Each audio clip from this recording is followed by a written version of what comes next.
Olá, sejam todos muito bem-vindos a mais um episódio do SuinoCast. Eu sou a Inês Andretta. É sempre muito bom conversar com vocês de novo. Tem essa oportunidade de estar aqui discutir algum assunto, né, importante para a suinocultura.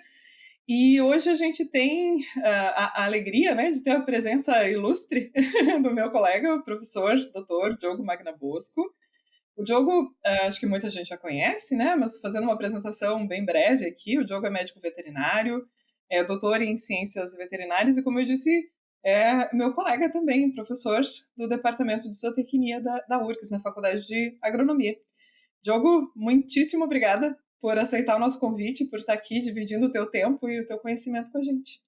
Oi, Inês, tudo bom? É um prazer para mim, é sempre uma alegria poder conversar de suinocultura. A gente conversa bastante, aliás, né? Como a gente é colega de departamento, a gente está sempre trabalhando em conjunto e esse é um momento bem legal aí para a gente conversar um pouco de suínos. Muito legal, muito legal. Obrigada, Diogo. É, Diogo, eu fiz uma apresentação assim muito breve, né? Mas eu queria uma apresentação mais suinocultura agora. Posso te perguntar quando que apareceram os primeiros porquinhos na tua vida? Como é que a suinocultura entrou na vida do Diogo? Vamos lá, vamos conversar um pouco disso. Suínos começou na faculdade, acho. Eu tinha, claro, talvez até a nossa história é um pouco parecida, né? Foi estudar, mas vinha do interior e pensava em voltar para o interior, trabalhar com coisas próximas. E a minha cidade, eu sou de Frederico Westphalen, é uma região que tem produção de suínos sempre na sua essência e durante a faculdade, eu disse, vou lá conhecer o setor de suínos da URGS, e lá comecei como bolsista, estagiário, depois bolsista, em 2002, se eu não me engano, na metade da faculdade. E a partir disso, não larguei. Aliás, até tenho algumas outras atividades com outras espécies, mas os suínos sempre foram a paixão, né? Fui estagiário, fui bolsista, depois me formei, trabalhei por 4 anos uma empresa de nutrição como assistente técnico comercial. Rodei bastante o Brasil, tive várias oportunidades, conheci muita gente, muitas realidades e voltei a fazer mestrado em 2009. Depois engatei o doutorado já.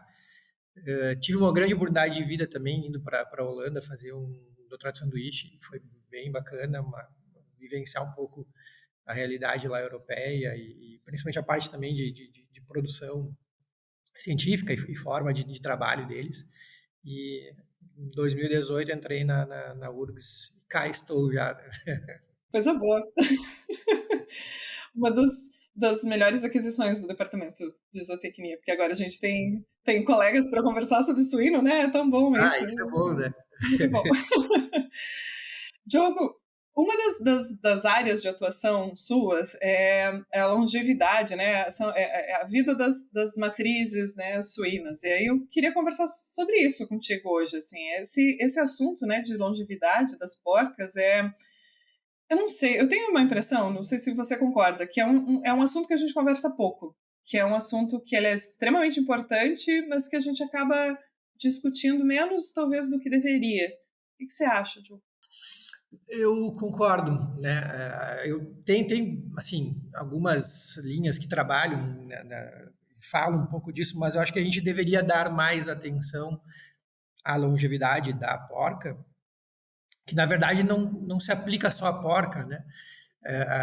A longevidade, eu acho que a atenção maior ela está lá na base de tudo, no começo, né?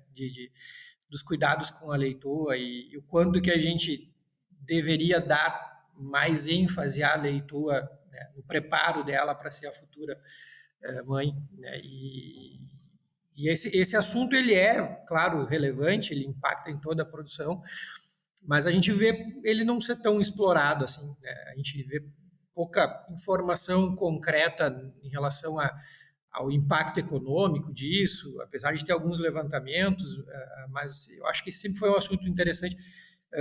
Foi uma das coisas que nos levou a estudar um pouco essa relação de peso ao nascer e vida das matrizes que iam virar mães para frente, né? E isso foi bem interessante durante o meu doutorado, que a gente trabalhou assim, com um número bem legal de fêmeas e acompanhou todo esse desenvolvimento delas ao longo até 3 partos e trouxe umas informações bem bacanas a respeito disso, sabe? São experimentos que normalmente não são fáceis de fazer, né? Talvez por isso que a gente tenha até uma limitação de informação científica mesmo, né? Porque É, a exato. gente sabe do impacto, né? A gente sabe do impacto da gestação no desenvolvimento, né? Pós-natal, enfim. Mas juntar as fases é sempre complicado, né? Juntar o que acontece na gestação, continuar avaliando o animal, assim, é sempre mais difícil.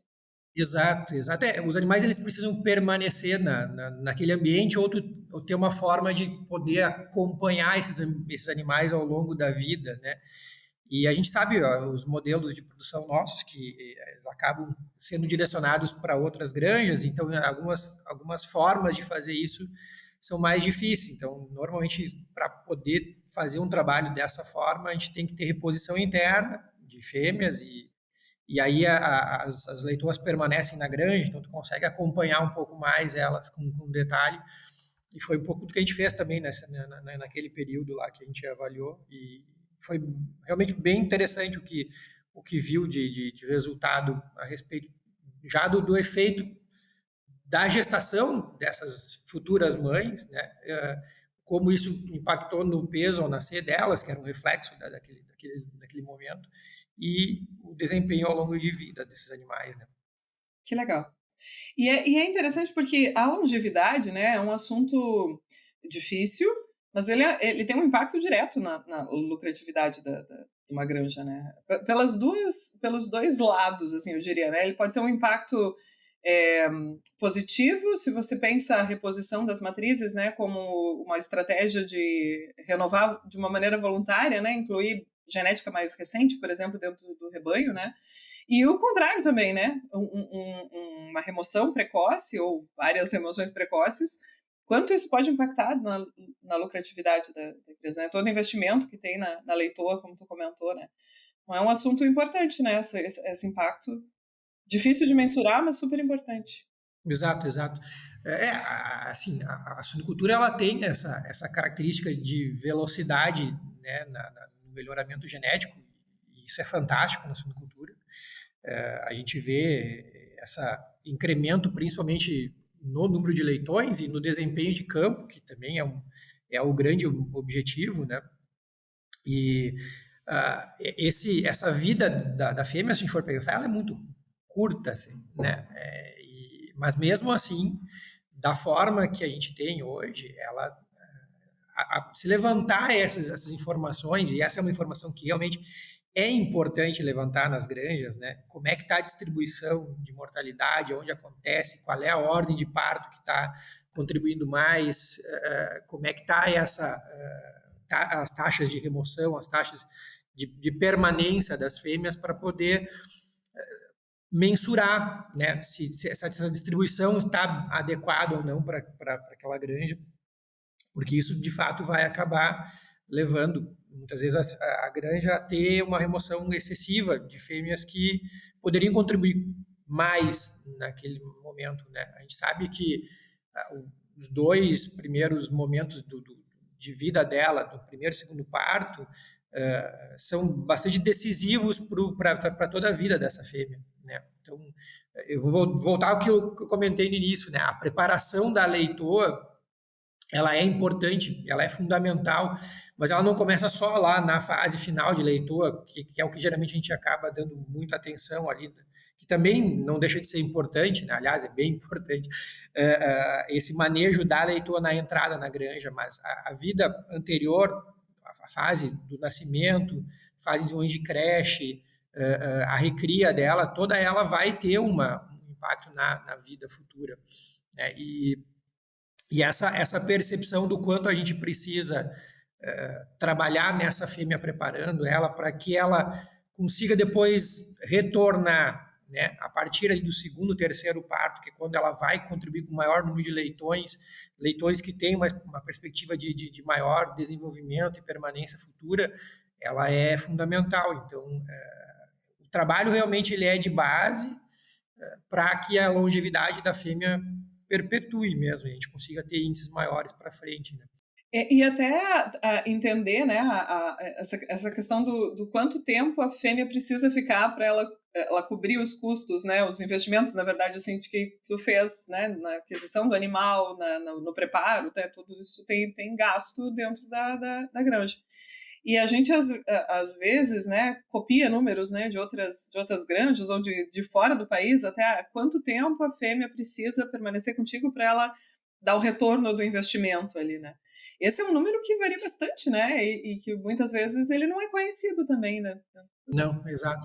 Essa é uma relação que tem que considerar, né, o investimento que se tem na fêmea, tudo que vem envolvido nisso, né, de todo o custo de nutrição, de manejo, de estrutura, pessoas que trabalham, né, a parte, enfim, veterinária, clínica, de prevenção, vacinas, e que reflete na permanência dela, contribuindo com leitões produzidos, né? Essa conta ela relaciona isso. Se ela consegue ser uma fêmea que tem desempenho bom ao primeiro parto, ela permanece sendo uma fêmea que tem desempenho bom ao longo de vida, a não ser que tenham falhas ao longo do processo, que não é o desejado, né? Mas a gente sabe que fêmeas que já falham mais no primeiro momento de vida reprodutiva, que é o primeiro parto, elas tendem a ser fêmeas menos produtivas ao longo da vida inteira, né? Então, preparar bem ela para que ela realmente seja aquela fêmea que tem o primeiro desempenho vai contribuir no número de leitões. E aí isso vai interferir, né, no custo dela, quando ela vai se pagar. Os trabalhos que avaliaram isso falam em torno aí de 3 partos, mas a relação é sempre ligada ao número de leitões produzidos, né? Se ela de fato produz mais leitões, mais rapidamente ela vai se pagar, né, para poder depois permanecer. E aí ela tem mais 3 partos, 2, 3 partos adiante, é onde ela vai trazer o lucro para a propriedade. A gente fez um trabalho há um tempo atrás, Diogo, e foi bem interessante. Acho que casa muito com o que você comentou agora. A gente pegou dados de uma granja, numa OPL bem grande, assim, e já estabelecida, né? E a gente tentou primeiro avaliar essa relação, assim, de quanto a porca, como ela era o desempenho dela no início da vida reprodutiva e ao longo da vida reprodutiva. E realmente, assim, a relação é muito forte, né? A fêmea que entra performando bem, a grande chance é de que ela continue entregando boas respostas, né? E a segunda coisa muito interessante nesse banco de dados que a gente conseguiu observar, bem claramente, inclusive, é que os critérios de remoção dos animais, ou de retenção dos animais, né, dos reprodutores, não eram muito bem estabelecidos, porque muitas vezes havia descarte no banco de dados, né, que eram colocados assim, um descarte por baixa produtividade, mas era uma fêmea com alta produtividade. Se você olhasse os números dela, ela estava né, com uma resposta legal. E isso também eu acho que é um problema, um ponto crítico importante, né? Definir quem fica e quem sai. Definir esses critérios não é uma tarefa fácil, né? Mas é uma tarefa importante para a granja. Mas é uma tarefa importante, né? Essa é uma questão assim que ela inicia por avaliar como está a distribuição de ordem de parto no plantel, né? Como é que está essa caracterização dessa distribuição de ordem de parto e que permite entender se o plantel ele está fazendo remoções em ritmo adequado e reposição em ritmo adequado. E isso implica em muita coisa, né? Quando ocorre um desbalanço dessas taxas de entrada e saída, se a gente acaba tendo excesso de fêmeas jovens no plantel, isso traz um desequilíbrio imunológico importante que reflete em produtividade. Se a gente excede o número de fêmeas velhas, a gente já tem o lado problemático oposto também, né? A gente tem fêmeas que já também têm mais predisposição a ter problema sanitário, a ter desempenho de número de leitões pior, e aí desequilibra da mesma forma, né? Então, essa conta de como deve ser esse equilíbrio, ela é importante ser avaliada, né? E aí essa formatação de preparo da fêmea que vai ter o bom desempenho no no primeiro parto e permanecer por mais tempo, ela é fundamental, né? Eu vou bater bastante nesse assunto, porque essa especialização eu acho que seria uma coisa necessária, e a gente já vê, né, alguns modelos de produção especializando na fêmea de reposição, né? Eu acho que isso é fundamental. Ela bem preparada para suportar o seu primeiro parto, mas principalmente a primeira lactação, né? A primípara é sempre um problema do sistema, né? Essa primeira lactação ela é muito impactante. Claro que, né, eu depois até quero comentar do que vem antes, né? Mas a primeira lactação a gente sempre tem que ter atenção diferente nessas fêmeas. E eu não sei o quanto isso é dado de atenção, né? E aí isso acho que vai um pouco também naquilo que estava falando de, assim, o que avaliar, o que contribuir. A gente consegue ter muita informação, talvez não utilizar tanto dessa informação, se essa informação não é tão precisa, a gente vê, então, avaliar que tipo de remoção é feita, em que momento em qual ordem de parto isso é feito, é importante. Mas não só a remoção, mortalidade também é importante considerar, né? Por que está morrendo mais, por que está morrendo menos, está dentro do que é esperado ou não, né? Em que época do ano isso está acontecendo com maior frequência. Isso vai ajudar a contribuir à longevidade da fêmea, né? Quando já estabelecida, inclusive, né? Mas o preparo dela é fundamental. Se tivesse que fazer uma listinha, assim, tá, vamos supor uma granja com problemas de remoções precoces, né? Que fatores, na tua opinião, eu acho que algum eu já sei a resposta até, que poderiam ser assim, não, tem que cuidar esse fator aqui para conseguir aumentar a longevidade da fêmea? Bom, dá para fazer uma lista grande de fatores, né?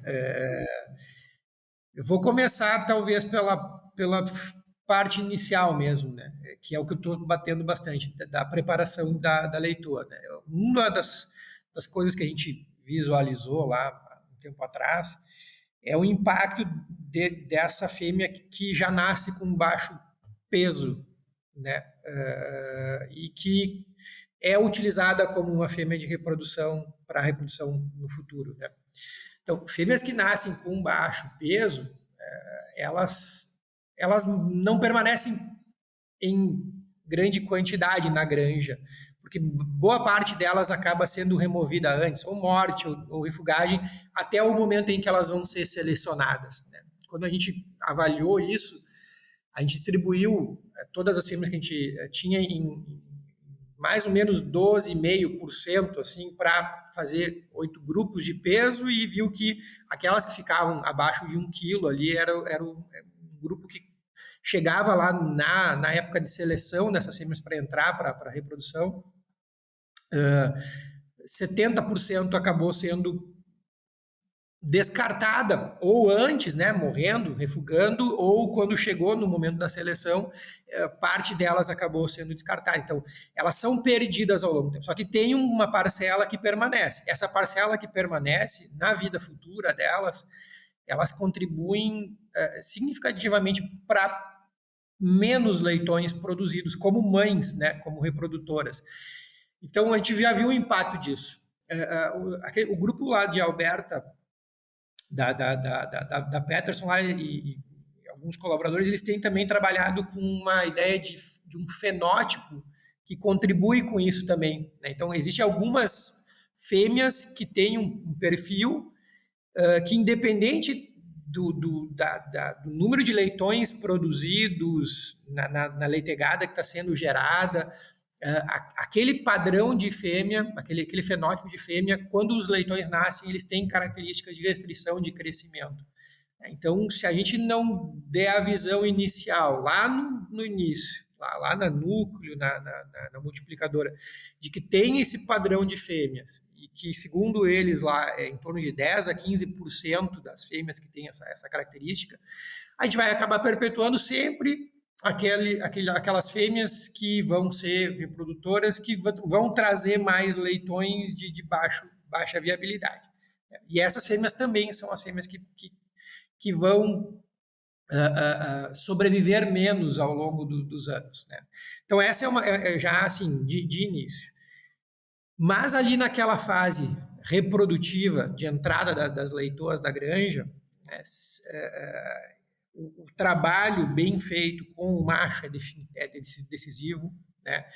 Leitoas que rapidamente entram em puberdade após o início da exposição ao macho, elas são fêmeas que têm uma vida reprodutiva mais longeva, né? Então, aquelas que atrasam mais, elas são as que vão ser geralmente as fêmeas problemáticas para frente. Então, esse trabalho também de estimulação é bem importante, né? E aí, voltando ali para a base do início da vida reprodutiva, dar atenção à fêmea futura, à leitoa, que vai ser a fêmea futura, é muito importante, né? E isso vai contribuir, claro que, com o momento da cobertura dessas leitoas.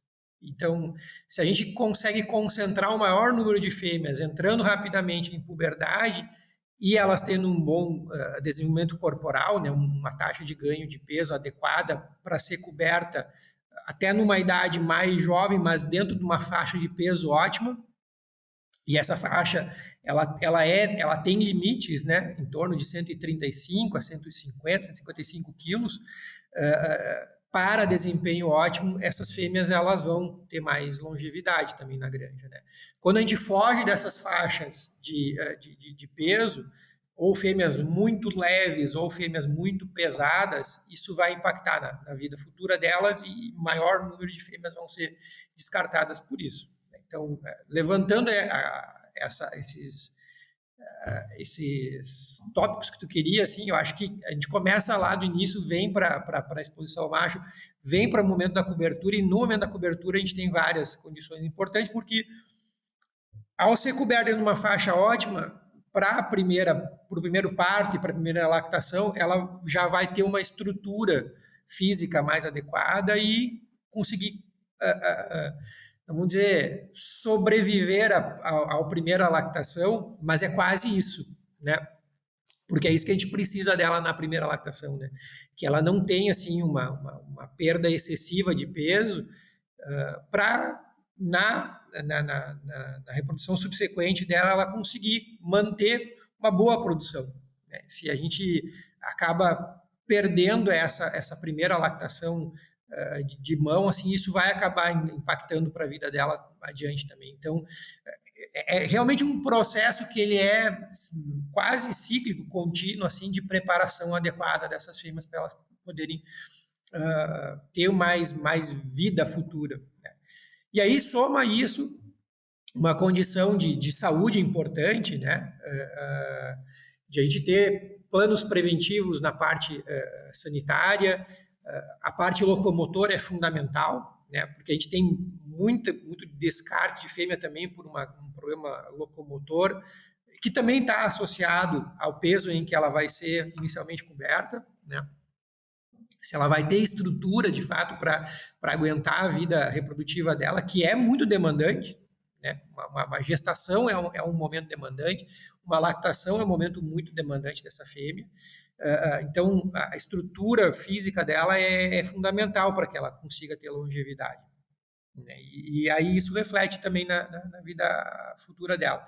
Um plano de controle do trato genitorinário é fundamental também, né? A gente vê também boa parte dos trabalhos eles levantam que um grande volume de descarte ou mortalidade das fêmeas também está ligada à parte urinária, né? De problemas sanitários na parte urinária. Então, fazer um bom planejamento disso, uma boa prevenção disso é fundamental, né? Controle de volume de água ingerida, qualidade da água ingerida é determinante, e o professor Pence sempre falava muito e fala ainda muito de água, né? Ele foi nosso colega, não foi nosso colega de departamento, né? Mas marcou. Infelizmente a gente não deu essa sorte, né, Diogo? Felizmente eu tive aula com ele Que inveja. quando fiz, assim, foi fantástico.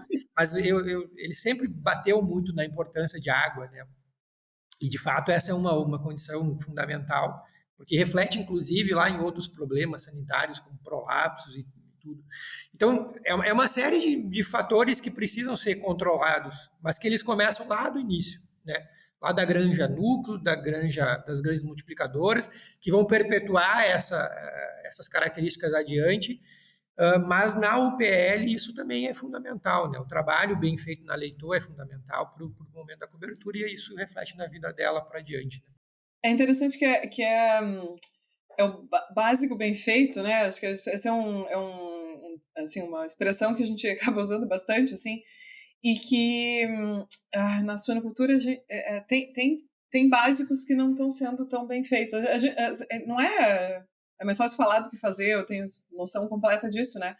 Mas são coisas são fatores que as pessoas conhecem a importância, né? São manejos que as pessoas sabem como fazer. Por alguma dificuldade, muitas vezes não conseguem implementar isso dentro da granja, mas é importante lembrar, né, o básico bem feito, a qualidade da água, a qualidade do piso, né, nessa questão do locomotor, qualidade do início dos manejos. Bem legal, Diogo. E eu tenho uma curiosidade, Diogo, é o tipo de pergunta que eu não sei a resposta mesmo, assim, eu queria a tua opinião, a gente vai passar por uma transformação importante, né? A gente está passando, na verdade, a questão da mudança de instalações, enfim. Especialmente, eu penso muito, pelo menos consigo relacionar muito com a questão do locomotor, do aparelho locomotor, nas baias coletivas, de ser também um fator diferente do que muitas granjas estão acostumadas, né? E eu não sei, Diogo, o que você pensa sobre, mas esses fatores que tu elencou muito bem, talvez eles continuem sendo muito importantes, mas talvez a gente também tenha fatores adicionais agora pensando nessa questão de que por anos e anos e anos as fêmeas foram selecionadas e a gente aprendeu a selecionar elas, mas para um ambiente que vai diminuir o seu uso progressivamente a partir de agora, né? As baias entrando com muito mais força. A gente vai ter que aprender a lidar com isso também, né? Eu vejo de duas formas, né? Assim, bom, a gente não volta atrás mais nessa relação, ótimo, né? Vamos trabalhar com as baias coletivas nos mais diferentes moldes e possibilidades que tem, algumas implementando a parte alimentar com mais tecnologia, outras menos. Provavelmente para frente a gente vai ter muita implementação de mais tecnologias, mas eu acho que o que tu comentou antes é bem importante. Assim, o básico bem feito sempre é a base de tudo. Assim, dá para colocar aí 90% dos problemas estão ligados a não fazer aquilo que é o já sabido, né, o que já está mais consolidado. Né? E a gente trabalha no restante para ter incremento de desempenho. Né? E a parte de piso normalmente é um problema, né? Mesmo nas gaiolas individuais sempre foi um problema, né? Que levou assim, ou a falta de desgaste do casco que leva mais problema locomotor. Então, na baia coletiva, eu vejo uma vantagem dessa movimentação da fêmea para até dar um pouco mais de conformidade física, de ela poder se movimentar mais, mas também a gente tem que ter muito cuidado com o tipo de piso que vai ser utilizado para saber se ele vai dar as condições de manter um padrão adequado do casco dessas fêmeas, né? Porque isso acaba refletindo em toda a estrutura do animal, né? Então, a gente tem algumas possibilidades via nutricional de melhorar essas condições, né? Mas o que é definitivo é a estrutura de piso mesmo para isso, né? Então esse desgaste relativo é importante para manter o casco num tamanho adequado, mas muitas vezes fazer manejos preventivos, de fato lá, de fazer um casqueamento em algumas fêmeas, ou voltando lá para no momento da seleção dessas leitoas, né? Ser bastante criterioso no momento de selecionar a leitoa em relação ao seu casco também vai ser importante, né? Porque daí isso vai dar uma possibilidade de o aparelho locomotor tá mais íntegro, né? E se ela for coberta num peso adequado, ele vai sustentar um pouco melhor essa fêmea. Eu acho que isso é uma coisa bem importante, né? E aí, bom, a gente tem outros fatores que podem interferir um pouco, talvez, ali de disputas, que possam levar elas a ter um pouco mais de lesões, mas são manejos que são, assim, que são coisas que podem ser melhoradas com práticas de manejo, ou um pouco mais de ambiência, que nas baias coletivas ajuda bastante, né? O modelo de entrada das fêmeas também é bem interessante, né? Os modelos dinâmicos versus estáticos, né? Quando a gente vai inserindo animais novos, a gente acaba contribuindo um pouco mais com disputas. Então, isso é uma questão assim que também interfere um pouco no bem-estar dos animais e que pode refletir em desempenho e talvez em longevidade também delas, né? É interessante, né, Diogo, essa questão de casco locomotor, assim, eu acho que a gente também poderia conversar mais, porque na gaiola, o problema tá lá já, a gente não tá vendo ele também, né? A gente vê a fêmea claudicando porque ela tem chance de caminhar, né? Talvez o mínimo que a gente podia dar de chance para ela dentro né? Mas que no sistema da baia a gente permite isso, né? Mas quando se olha os levantamentos, né, do número de fêmeas, do percentual de fêmeas nos rebanhos, enfim, que já estão aí, já estão ainda estão nas gaiolas, né, o número de fêmeas que têm lesões, poxa, a gente até se questiona assim, o quanto que esse é um problema de bem-estar que a gente está não negligenciando, mas eu penso muito a sociedade, assim, quem está de fora da suinocultura, olha para a suinocultura, vê a gaiola como um problema. Essas lesões, que é uma dor constante que a fêmea pode estar sentindo, né? Isso talvez é um problema que quem está de fora não vai enxergar, mas a gente que está dentro, a gente precisa ter consciência disso, né? Que é um problema seríssimo também. E isso também está ligado no básico, né? Como você bem comentou desde o início, isso também está no básico. E às vezes não é tão fácil de quantificar esse tipo de impacto do básico, né? O impacto das pessoas, o impacto dos manejos, na própria longevidade, né? A gente vai associando assim os descartes muitas vezes com a causa reprodutiva, que é o final lá a ponta final. A gente não associa com a meningite no início, né? Com uma falha no início. Essa dificuldade de quantificar talvez seja uma dificuldade de valorizar mais esse problema no dia a dia da granja. Exato, exato. E aí soma isso às perdas, além da parte de remoção voluntária para tirar, né, aquelas fêmeas que a gente quer que estão perdendo em desempenho.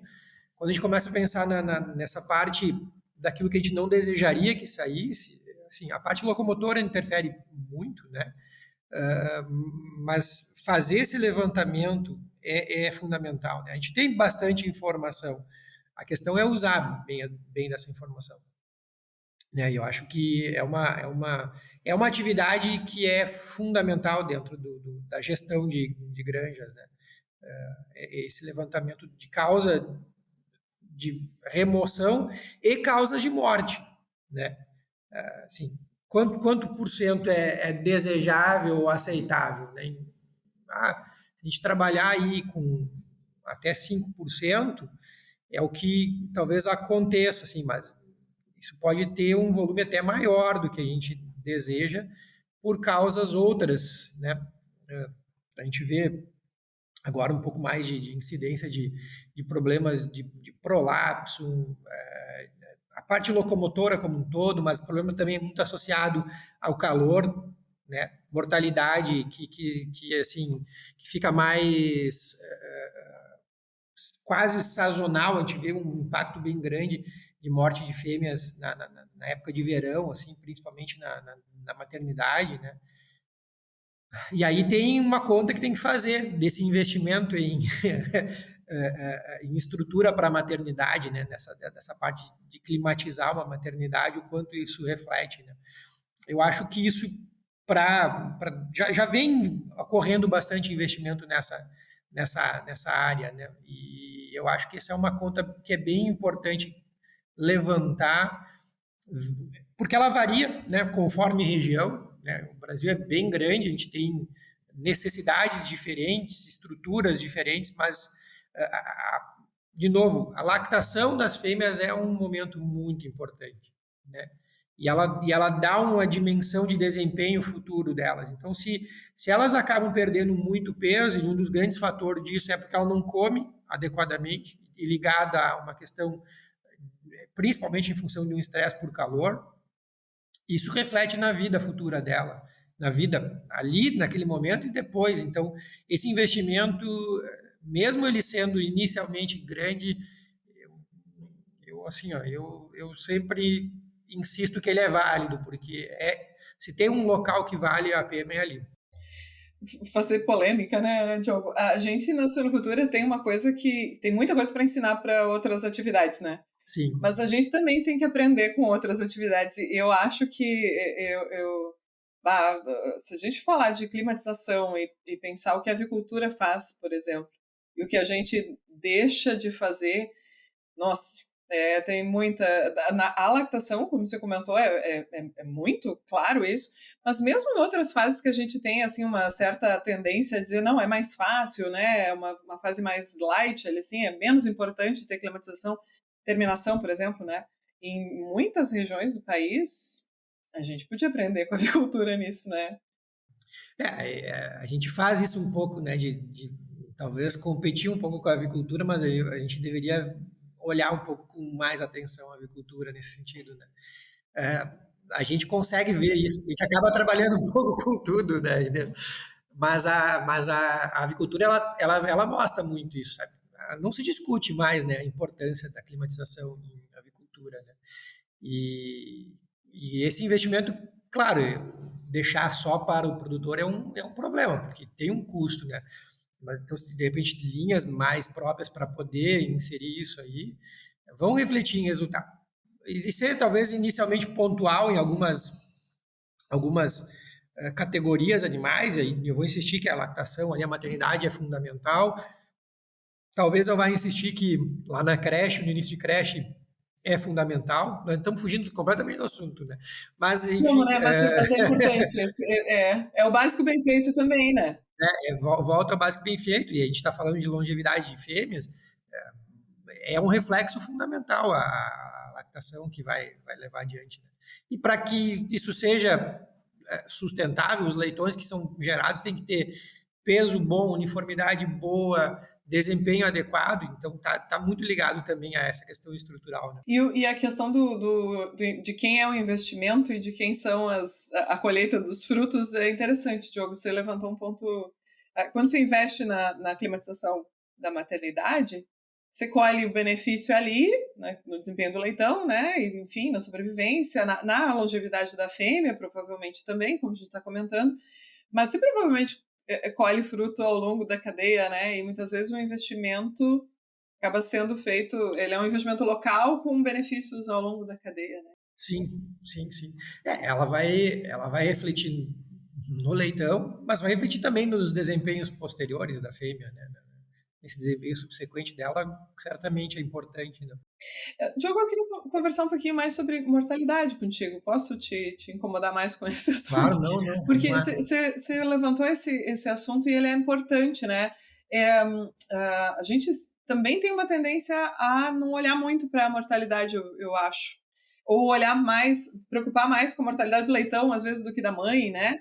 E a mortalidade materna, ela é bem expressiva, né? Agora, como tu também comentou, a questão dos prolapsos, por exemplo, que tem, né, sido mais comentados, talvez tenha feito a gente olhar de novo para a mortalidade, que por bastante tempo a gente acostumou com aquele valor, né? Qual que é o valor que a gente poderia aceitar?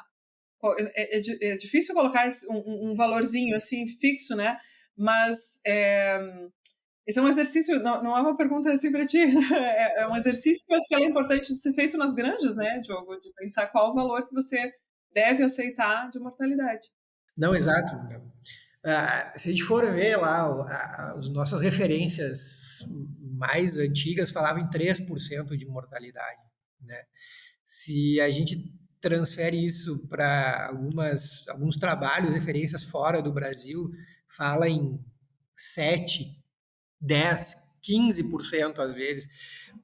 Os manejos são diferentes. A gente tem uma grande vantagem de ter pessoas que trabalham muito bem, né, com suinocultura e ter um número de pessoas que dá atenção a isso. Mas eu acho que a gente poderia avaliar bem adequadamente isso e trabalhar perto aí no índice relativamente aceitável de 5% dessas fêmeas. Né?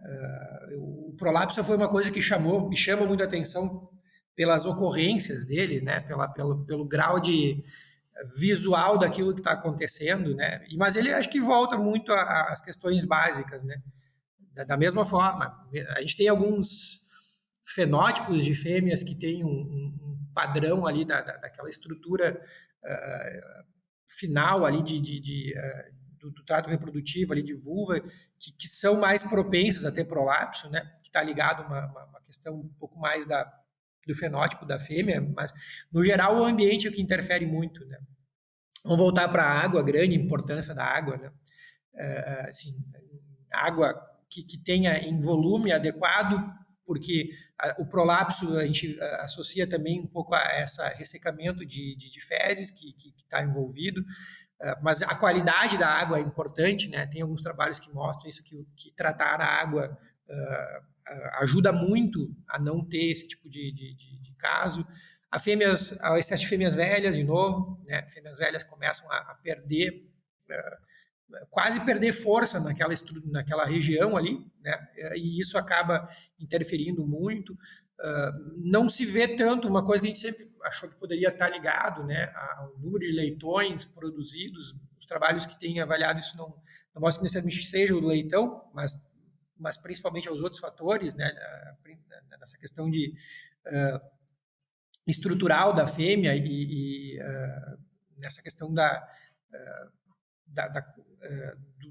tempo necessário para essa fêmea permanecer, talvez, em processo de parto, possa interferir um pouco nisso.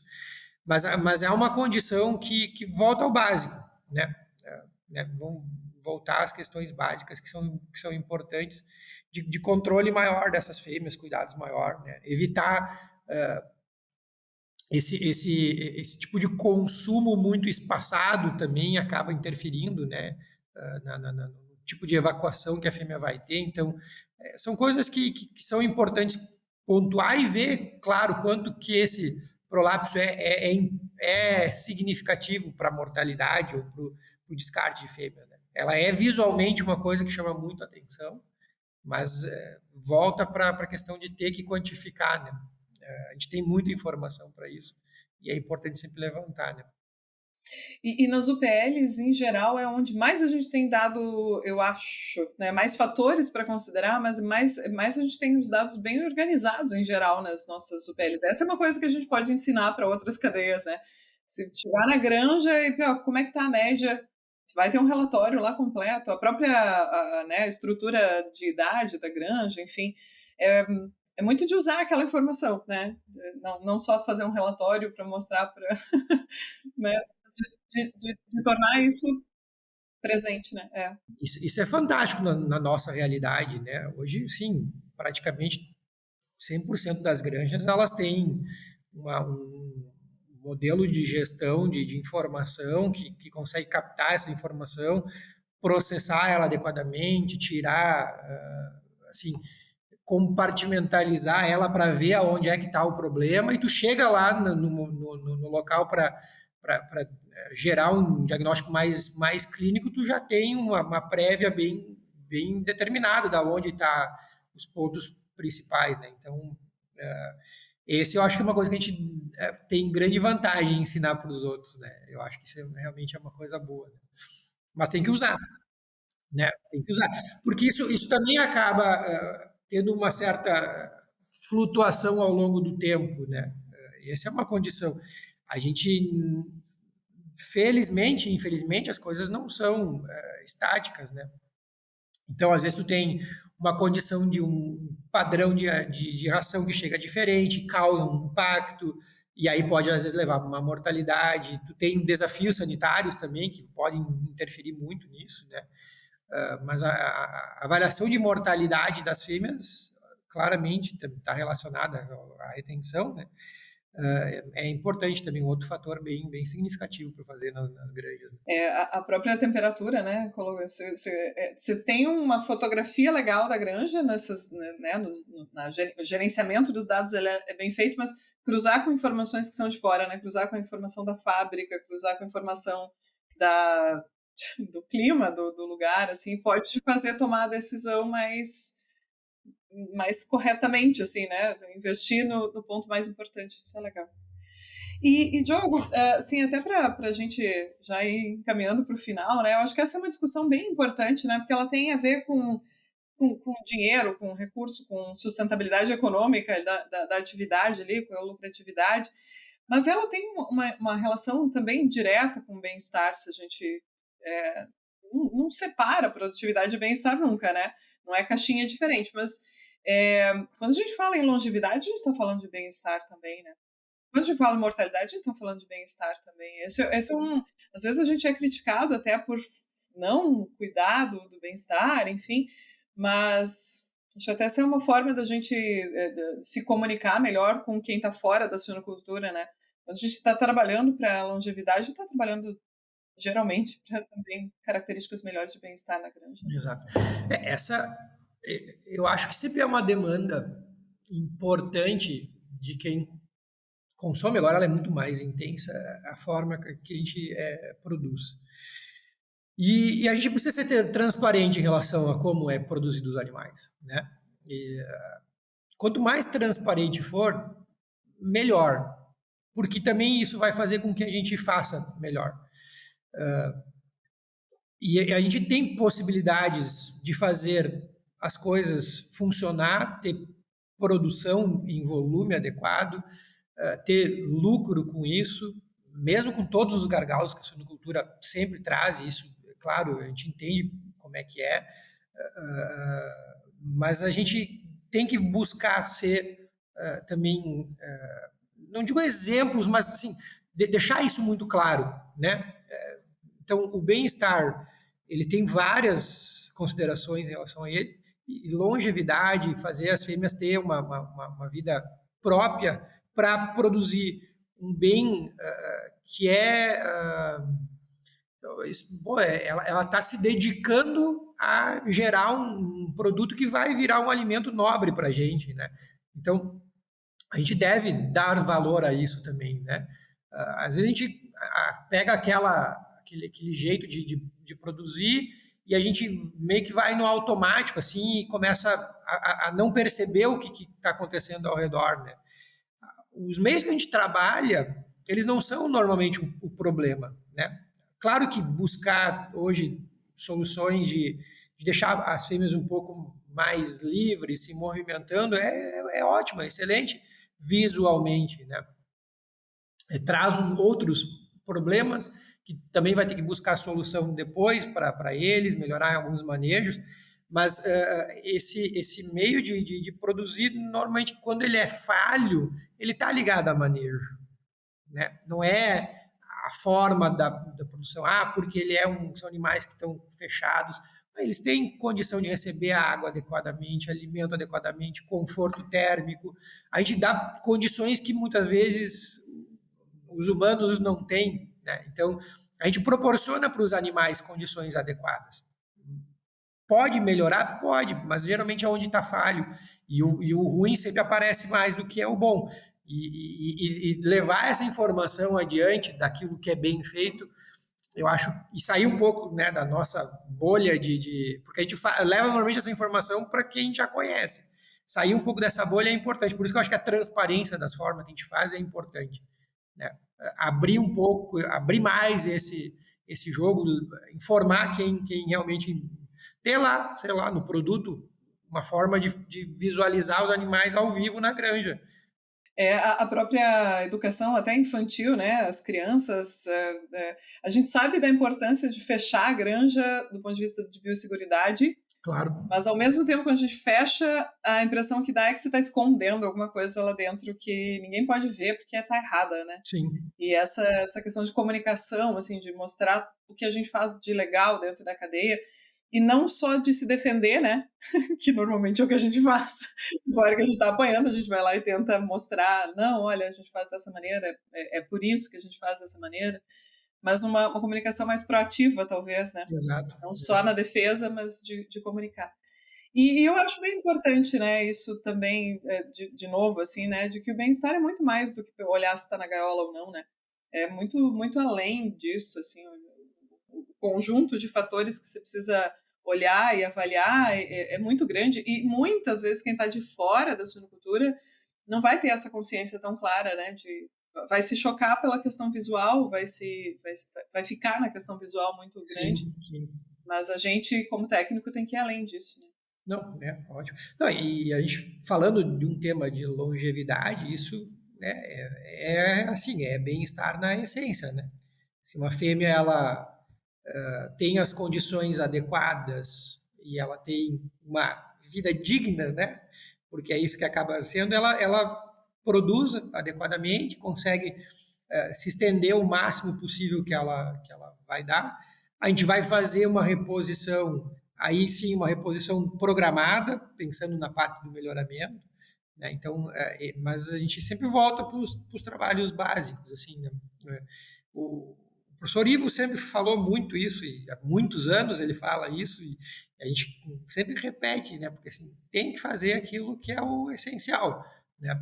E a partir disso, a gente ganha em detalhes para daí sim a gente ter esses desempenhos fantásticos que a gente vê em algumas granjas, né? Porque daí aquilo que é o básico está muito bem feito e aí os detalhes vão contribuindo no restante, né? Uhum.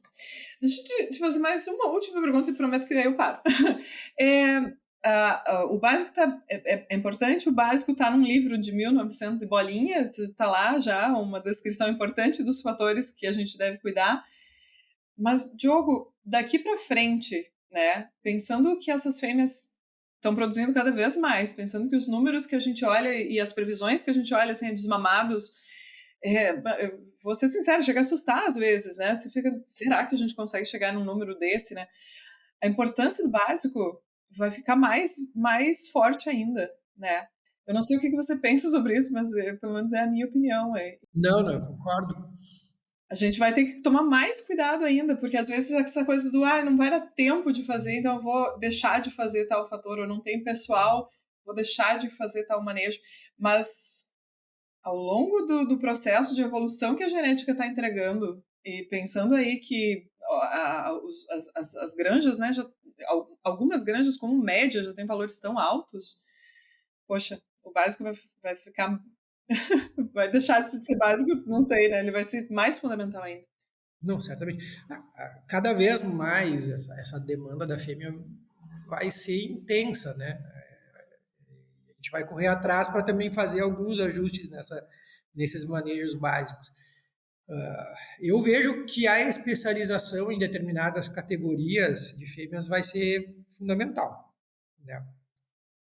A gente já vê esses modelos de quarto, quinto sítio especializando assim, e preparando melhor elas como uma possibilidade de realmente elas serem atendidas naquilo, não misturar muito, sabe? Não perder. Não que na granja que não tenha essa especialização, que faça o preparo da leitoa, isso não venha acontecer, mas às vezes ela acaba ficando misturada às fêmeas velhas e ela é tratada como uma fêmea que já está estabilizada e aí ela perde em desempenho, né? Então, talvez especializar isso vai ser uma forma, porque o que ela vai exigir é cada vez mais, né? Se a gente está trazendo mais leitões para ela amamentar, e ela vai dar conta até uma determinada parte, depois nós vamos ter que ver alternativas para poder alimentar esses leitões, o que é o que ela vai precisar ao redor dela vai ser mais intenso ainda. A gente vai ter que realmente dar conforto para ela poder desempenhar e dar realmente aquilo que a gente deseja dela. Senão, vai ser muito difícil que ela contribua com aquilo que a gente pensa que ela pode contribuir. Né? Então, voltar ali para aquela ideia de ter conforto ambiental vai ser fundamental, né? Senão ela não vai. E o desafio vai ser grande, né? Opa, sim. É. Eu gosto de um. Eu sempre conto quando estou dando aula de história, de suinocultura, enfim. Quando eu passei no concurso da URGS, o meu sogro me deu um livro de suinocultura. E o meu sogro é agrônomo, formado na URGS também, na Faculdade de Agronomia, e o livro é de mil. Ele tem 50 e poucos anos de formado já. É um livro que ele estudou e tal. Mas ele me deu com toda boa intenção, assim, e eu disse, vou dar uma olhada, né? Tem uma figura, uma tabela, assim, que é bem legal, que ela fala dos índices médios da época. E ela fala de desmamar 3 leitões, é um parto por ano, e desmamar 3 leitões por ano. E aí, quando você coloca essa tabela do lado da tabela que a gente tem hoje, né? Do lado das melhores granjas que a gente tem hoje e do lado das projeções que a gente tem pela frente, dá a impressão de que não é nem mais o mesmo animal que a gente está cuidando, né? E por isso que eu gosto sempre de pensar assim, o que a gente já fazia, né? Era importante com a fêmea produzindo pouco, não é a palavra, né? Mas vai ser mais importante ainda pela frente. Muito legal, é uma conversa que a gente tem que ter de vez em quando, assim. É, não, não.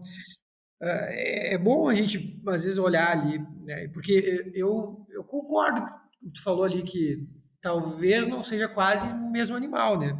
Porque o que ela mudou talvez não. É a mesma espécie, mas não é o mesmo animal, né? Assim, tudo que é a exigência dela. E a gente também não é os mesmos, né? Também, A também. gente evoluiu muito em toda a parte de estrutura, de conhecimento. Então, a gente está sempre indo atrás de dar soluções, mas a gente faz muito bem feito, se for ver, né? A gente já tem uma base muito bem feita na suinocultura. Senão não teria saído do 3 para os números que a gente tem hoje. Não, e assim, a gente como professor, a gente às vezes passa por outras espécies, assim, e eu sempre comparo, eu sempre faço propaganda dos suínos, né? Porque a Uhum. gente está muito evoluído em relação a outras espécies também. E na parte reprodutiva, então, assim, a gente tem desempenhos que são fantásticos, né? São muito bons, né? Por isso que o detalhe faz ainda agora a gente está no nível de detalhe para poder melhorar, né? Então isso também é. E aí, claro, isso está condicionado a ter recursos para poder investir. Mas é legal dar um orgulho, né? É bom de mostrar isso, eu acho. Diogo, que conversa boa. Obrigada pelo teu tempo, por esse monte de informação que você compartilhou e obrigada por levantar questões, assim. Eu acho que esse é um podcast que vai ser legal das pessoas né, ouvirem e pensarem como é dentro do lugar onde ela trabalha, né, da granja onde ela está, ou dos lugares onde ela atende, porque tem uma variabilidade incrível de fatores, né? Mas principal tem que olhar mais, né? Tem que olhar mais para a fêmea, olhar mais para essas questões de longevidade, para todos esses fatores que podem contribuir aí para melhores ou piores longevidades. Obrigada, Diogo, de coração aí por dividir. Eu que agradeço, uma baita oportunidade de conversar e é sempre uma alegria falar de suínos, né? E eu acho que o que tu falou ali é bem isso mesmo, sabe? Não, nada do que a gente conversou aqui é trazer assim alta uma novidade tecnológica absurda, mas saber fazer o bem feito, avaliar bem como está sendo feito na própria granja, dar cuidados a quem deve, né? E um começo bem feito tem tudo para ter um final bem feito. Então, esse reflexo as fêmeas elas mostram de fato, né? E valeu pela oportunidade. Agradece aí os guris também do Sinocast, que são todos da minha época ainda. Para a gente é sempre bom poder conversar. Coisa boa. Obrigada para todo mundo que ficou com a gente também, né? Obrigadão de novo, Diogo, e obrigada para todos que nos acompanharam até aqui. A gente espera que esse tenha sido uma conversa bacana aí, que traga insights para o dia a dia de vocês também. Um abraço e até a próxima.